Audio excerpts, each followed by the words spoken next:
Hello students, welcome back. ये video class 8 के students के लिए है जिनकी पुस्तक परिवेश का आज 7वां पाठ जो है वह पढ़ने जा रहे हैं। सुनैना की डायरी। प्रस्तुत पाठ डायरी विधा में लिखा गया है। इसमें सुनैना स्वयं अपने सुंदर होने के कारण सुंदर वस्तुओं व व्यक्तियों को ही अपना समझती है। वह आसपास सदैव सुंदरता का बनावटी घेरा बनाए रहती है जिसे उसके दादाजी ने तोड़ा। उन्होंने उसका सच्चाई से सामना कराया तथा सभी के लिए उसके मन में प्रेम की भावना व सहृदयता का भाव जो है वह जागा। पहले क्या है, 5 अगस्त। आज भी मैं रोज की तरह बन सवर कर विद्यालय गई। मैं शुरू से ही सुंदरता की दीवानी हूँ। अपने को शीशे में निहारना, सजना संवरना मुझे बहुत पसंद है। मेरे जूते, बैग, खिलौने, पेन, कॉपी, कपड़े सब कुछ साफ़ सुथरे और सुंदर रहते हैं। मेरी सहेली भी मेरी इसी बात की तारीफ़ करती है। कक्षा में भी मैंने उन्हीं को अपना मित्र बनाया है जो देखने में अच्छे लगते हैं। अपनी इस आदत के कारण मैं कम ही सबसे घुलती मिलती हूँ। घर में दादाजी मेरे सबसे अच्छे दोस्त हैं। हम हर समय बगीचे में घूमते फिरते हैं जहाँ दादाजी जंगली बिल्लियों, कुत्तों आदि को घर का बचा हुआ खाना खिलाते हैं।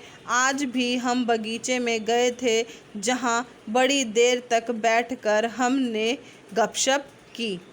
ये था 5 अगस्त की डायरी जो सुनैना ने लिखी थी। 8 अगस्त को उसने क्या लिखा, आज शाम सीमा अपनी मम्मी के साथ हमारे घर आई, जिस कारण मैं दादाजी के साथ बगीचे में ना जा सकी। बगीचे से लौटते समय दादाजी अपने साथ एक बिल्ली लेकर आए जो बुरी तरह घायल थी। दादाजी बिना कुछ बोले घर के नीचे बने तहखाने में चले गए। मैं भी उनके पीछे पीछे चली गई। अक्सर दादाजी अपना समय यहीं गुजारते हैं। यहाँ पुरानी किताबें, समाचार पत्र, पुराने तस्वीरें, न जाने ऐसा ही कितना सामान रखा हुआ है। दादाजी उस बिल्ली के जख्म को धोकर मरहम पट्टी करने लगे और मैं दूर से ही दादाजी के कार्यों को देखती रही। यही बिल्ली खून से लथपथ थी। उससे काफ़ी चोटें लगी हुई थी। वह बहुत बदसूरत भी लग रही थी। बिल्ली की इस दशा के कारण जब मैंने जानना चाहा तो दादाजी ने बताया कि किसी कार के नीचे आने के कारण उसकी यह दुर्गति हुई है। मुझे उसमें से वैसे ही बदबू आ रही थी। ऊपर से जख्म पर लगी दवाइयों ने मुझे और भी विचलित कर दिया। मैं हल्दी वाला दूध लाने के बहाने से रसोई घर की तरफ बढ़ गई। वहाँ जाकर मैंने चैन की एक ठंडी सांस ली। अब सुनैना की डायरी का जो है नेक्स्ट अगला दिन जो है वह क्या है, 9 अगस्त। आज मैं बिल्ली को देखकर बहुत परेशान हुई। उसके शरीर पर जगह जगह पट्टियाँ बंधी हुई थीं। उसके अलावा वह पूरे घर में इधर से उधर घूम रही थी, जिसे देख मेरा मन घर से दूर चले जाने को कर रहा था। दादाजी बिल्ली का पूरा ध्यान रख रहे थे। समय पर उसे दूध, अंडा, ब्रेड, रोटी खिलाना, मलहम पट्टी करना आदि अनेक बातों का ध्यान दादाजी को व्यस्त किए हुए था। लेकिन मैं दादाजी से दूर हो रही थी, इस बात का उन्हें पता भी नहीं था। अगला दिन है 10 अगस्त। आज मैं स्कूल से सीधे मामा जी के घर चली गई। सुबह ही मैंने मम्मी को बता दिया था कि आज मैं मामा जी के घर जाऊंगी। मुझे उस बिल्ली की बदसूरती से इतना विचलित किया हुआ है कि सोते जागते हर समय वह मेरे विचारों में आने लगी है। मैं पूरे दिन मामा जी के घर रही। मेरे भाई बहनों के साथ मैं खूब खेली। मैं बिल्ली को भी थोड़ी देर के लिए भूल गई थी। मेरे प्रिय मित्र दादाजी भी अब उसी के साथ ज़्यादा रहने लगे थे। खैर, आज तो मैंने मामा जी के घर में खूब मज़े किए। 11 अगस्त। आज तीसरा दिन हो गया था। बिल्ली अभी भी हमारे घर में ही है। दादाजी ने प्यार से उसका नाम कैटी रख दिया। मुझे वह अपनी बदसूरती के कारण घर में घूमती हुई खटक रही थी। वह हर समय दादाजी के आसपास रहने लगी थी, इसलिए मैं उनके पास जाने में कतरा रही थी। दादाजी ने मेरी इस बात को भांप लिया था। उन्होंने मुझे अपने पास बुलाया और मुझे बड़ी देर तक समझाया, हमें किसी से भी नफ़रत नहीं करनी चाहिए, चाहे वह जीव जंतु हो या मनुष्य हो। उन्होंने बाहरी सुंदरता को कुछ समय रहने वाला तथा मन की सुंदरता को सदैव हरा भरा रहने वाला बताया। दादाजी ने समझाते हुए यह भी कहा कि इस संसार में सब कुछ भगवान द्वारा बनाया गया है। यदि हम बाहरी दिखावे को देखेंगे तो आंतरिक सुंदरता को कभी नहीं देख पाएंगे। इसके अतिरिक्त उन्होंने समझाया कि हमें कभी किसी जीव से घृणा नहीं करनी चाहिए, सभी से प्रेम करना चाहिए, चाहे वह जड़ हो या चेतन, पशु पक्षी हो या पेड़ पौधे या कोई इंसान।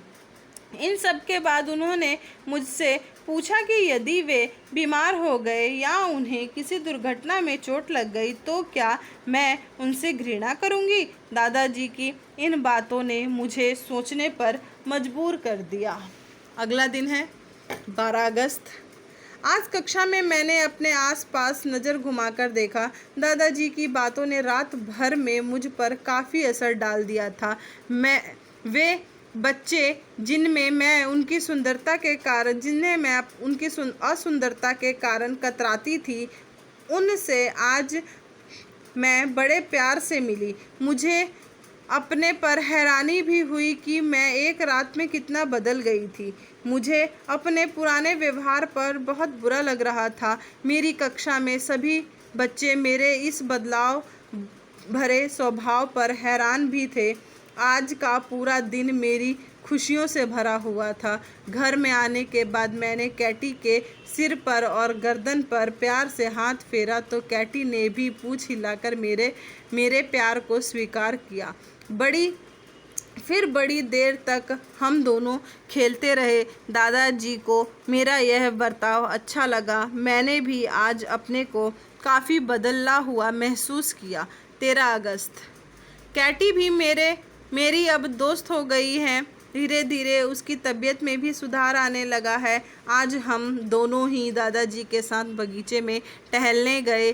कैटी की गोल सुंदर आंखें मुझे अच्छी लगने लगी। आज मैंने उसे प्यार से दूध रोटी भी खिलाया तो मेरा मन बहुत खुश हुआ। दादाजी ने मुझे आज इंटरनेट पर पशु पक्षियों से संबंधित जानकारी दिखाई, जिनसे मुझे पता चला कि मनुष्य के जीवन में ये पशु पक्षी कितने आवश्यक हैं। यही नहीं बल्कि आने वाली घटनाओं की जानकारी की सूचना इन पशु पक्षियों के माध्यम से भी हमें मिलती है।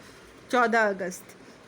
आज दादाजी ने जैसे ही कैटी की पट्टी खोली वैसे ही वह पूरे घर में दौड़ दौड़ कर अपनी खुशी दिखाने लगी। कभी मम्मी पापा के कमरे में तो कभी मेरे पास, फिर कभी दादाजी के पैरों से लौटने लगती। दादाजी उसके इस करतब पर खूब हंसे। उसे देखकर सबका हृदय गदगद हो गया, आंखें आंसुओं से भर आई। ये पशु पक्षी हमसे कितना प्यार करते हैं, कितना अपनापन लुटाते हैं। फिर मैंने उसे गोद में उठाकर खूब प्यार किया। सचमुच पशु पक्षी जो हैं ईश्वर की अनमोल रचनाएं हैं। अब मैं यह जान चुकी हूँ कि यदि सुंदरता हमारी नज़रों में हो तो सारा संसार जो है वह हमें सुंदर लगता है। यही है सुहाना की डायरी, जिसमें सुहाना ने अपनी जो थी 5 अगस्त से जो उसके साथ हो रहा था उन सभी घटनाओं को उसने लिखा था अपनी डायरी में।